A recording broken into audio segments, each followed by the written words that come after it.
मूल नक्षत्र में जन्म लेने वाला बालक शुभ प्रभाव में है तो वह सामान्य बालक से कुछ अलग विचारों वाला होता है। यदि उसे सामाजिक तथा पारिवारिक बंधन से मुक्त कर दिया जाए तो ऐसा बालक जिस भी क्षेत्र में जाएगा एक अलग मुकाम हासिल करेगा। ऐसा बालक तेजस्वी, यशस्वी, नित्य नवचेतना, कला अन्वेषी होते हैं। यह इसके अच्छे प्रभाव हैं। ऐसी प्रतिबद्धता एक उत्कृष्ट उदाहरण मिलता है श्री राम भक्त हनुमान के मामले में। ऐसे में मूल शांति कराना आवश्यक होता है। आइए देखते हैं मूल शांति का एक नज़ारा पारिवारिक परिवेश में।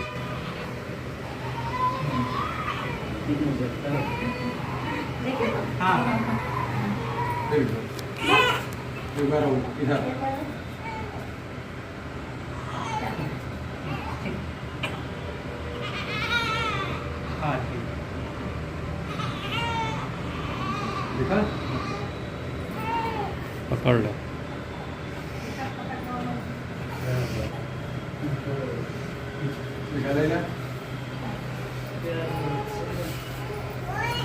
बैठ जाता है उधर बैठो तो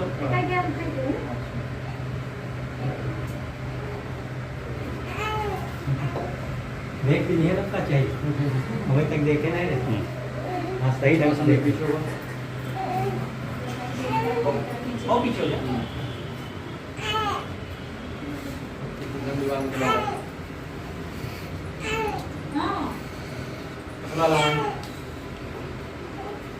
तसला अंकुर तसला ले आओ। तसला खावन वाला तसला एक तो खाएगा कोई।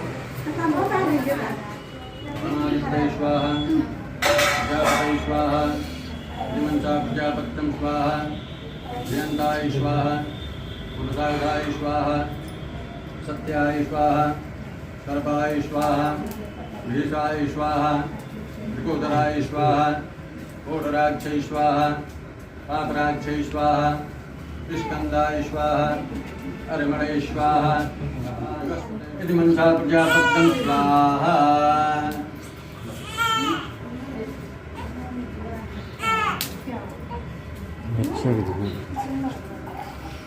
दाहिने हाथ में पान लिया। पान में हमें सामग्री रखें। भर जा पानी का और भरा।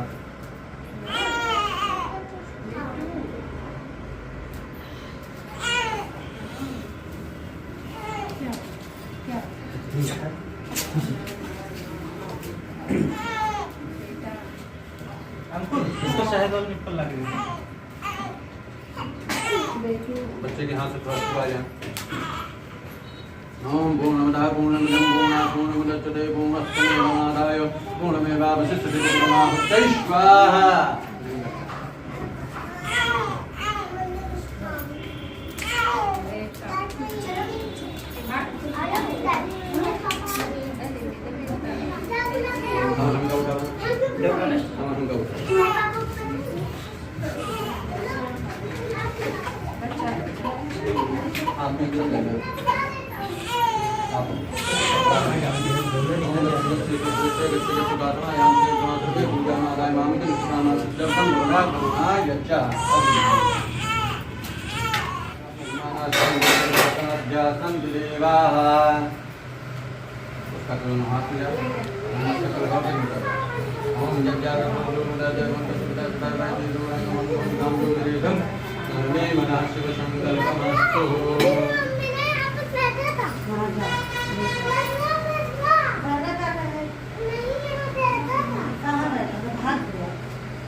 महाराज बोले किसी प्रकार से बद्रीनाथ जी के द्वारा पूजे जाने पर कहा था।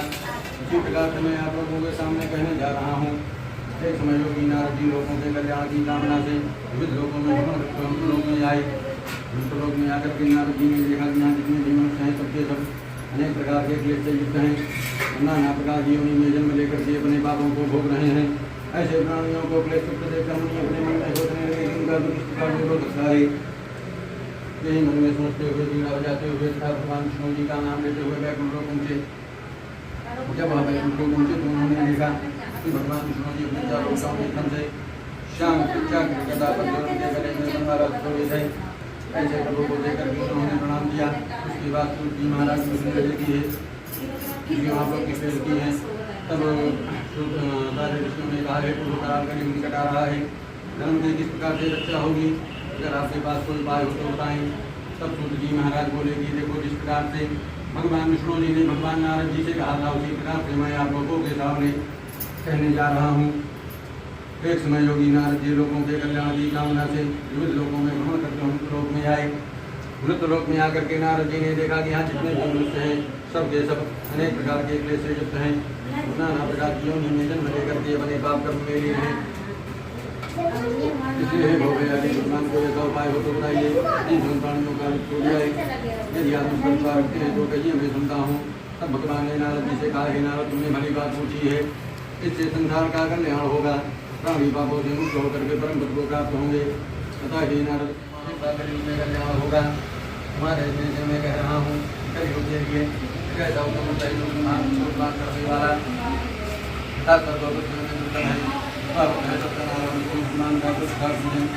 जो उदाहरण करेगा से हो जाएगा, बनेगा, को प्राप्त होगा।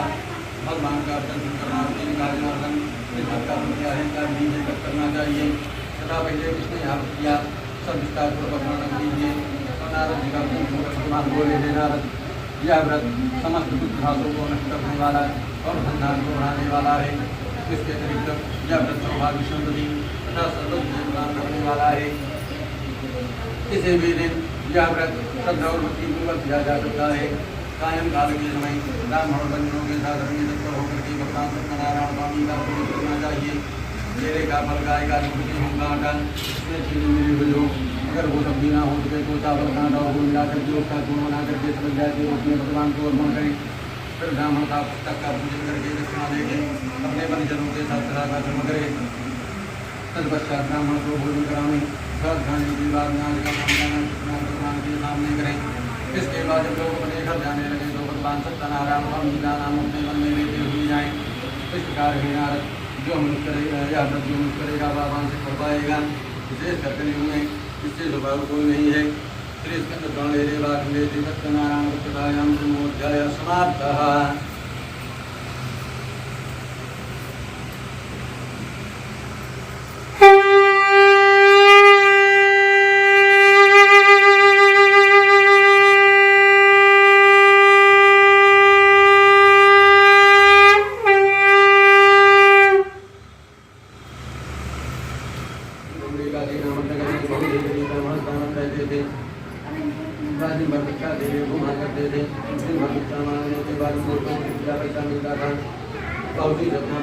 क्या करते थे।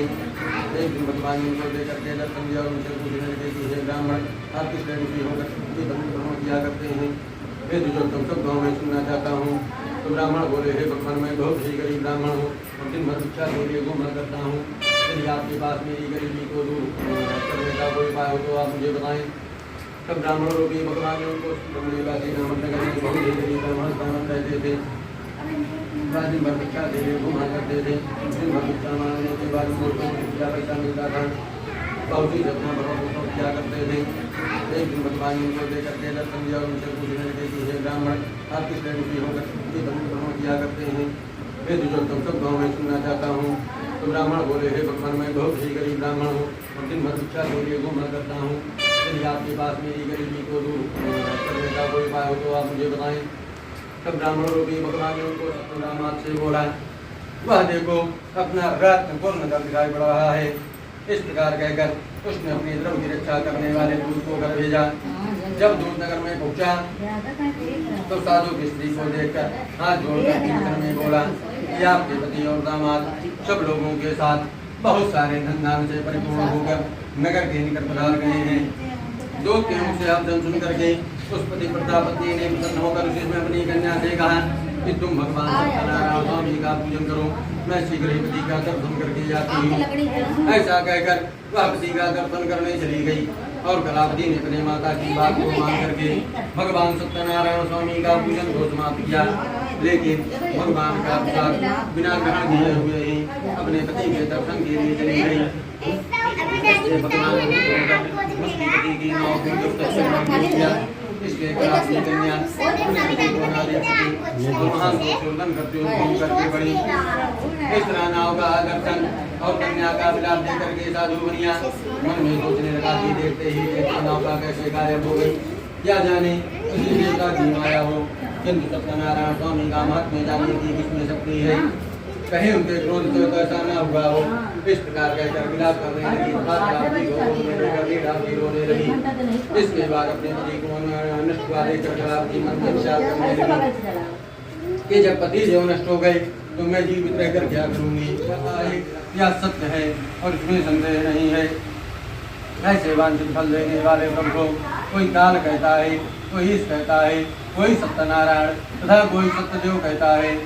यह सत्यदेव प्रभु अनेकों प्रकार का रूप धारण करके पृथ्वी पर मनुष्यों का मनोरथ पूर्ण करते हैं तथा इस कलयुग में यही सनातन विष्णु सत्य रूप धारण करके सबकी इच्छा पूरी करते हैं। सूत जी कहते हैं कि हम जो मनुष्य या कथा नित्य पढ़ता है या सुनता है उसके सारे पाप नष्ट हो जाते हैं।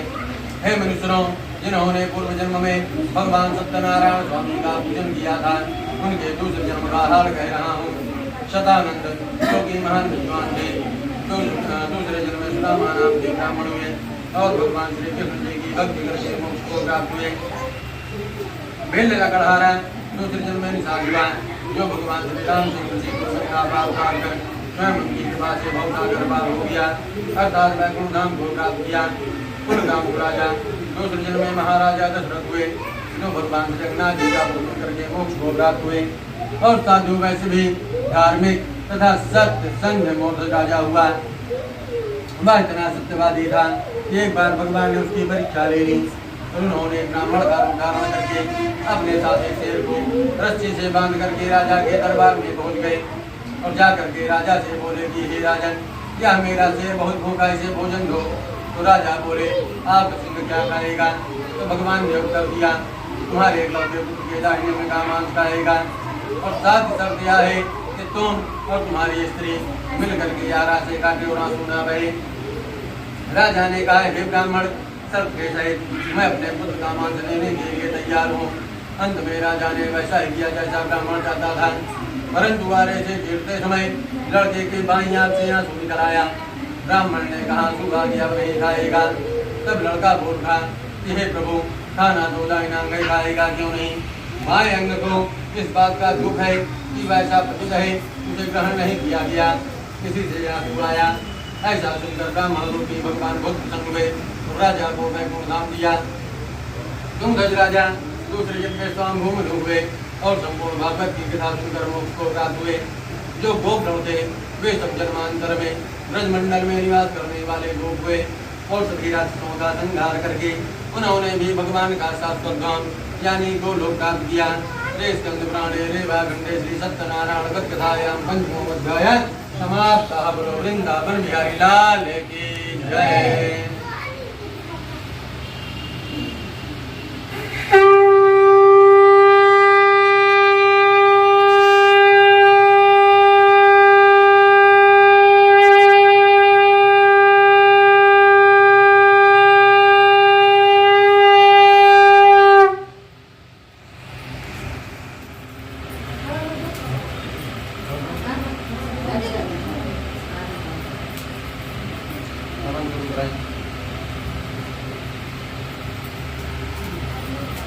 ओम श्री महागणाधिपतये स्वाहा।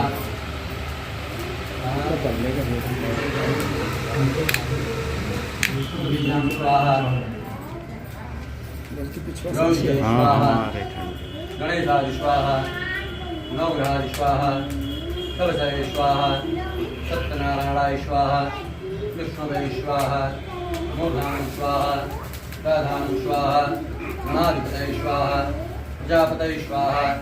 मनसा प्रजापत्यम स्वाहा। भाग्यशाली जनिया हो जहाँ सर्वेभ्यो स्वाहा सर्वेभ्यो मातेभ्यो स्वाहा सर्वेभ्यो कार्याभ्यो स्वाहा सद्गुरुकृपाय महाराजभ्यो स्वाहा।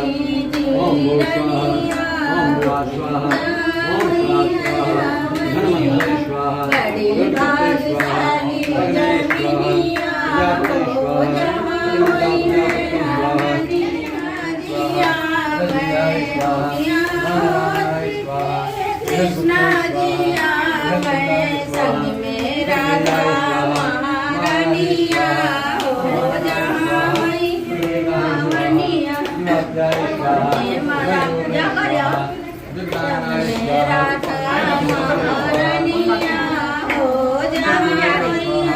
महारानिया बड़ी भाग्यशाली जमिनिया हो संग मेरे देश दीरनिया हो जहाँ संग मेरे देश दीरनिया हो जहाँ बड़ी भाग्यशाली जमिनिया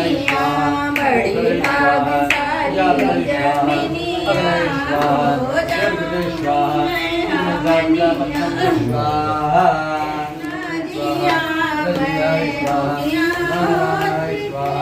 कृष्णा जी आए संग में राधा महारानिया हो जहाँ महारानिया माला पूजा करो राधा महारानिया हो जहाँ महारानिया बड़ी भाग्यशाली जमिनिया हो गणपति जिया संग मेरे देश दीरनिया हो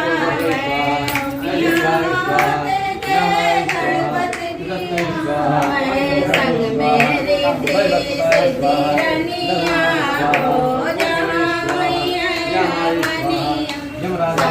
भाग्यशाली जमिनिया हो हरे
विद्या द्रविडं त्वमेव त्वमेव सर्वं मम देव देव मम देव देव मम देव देव।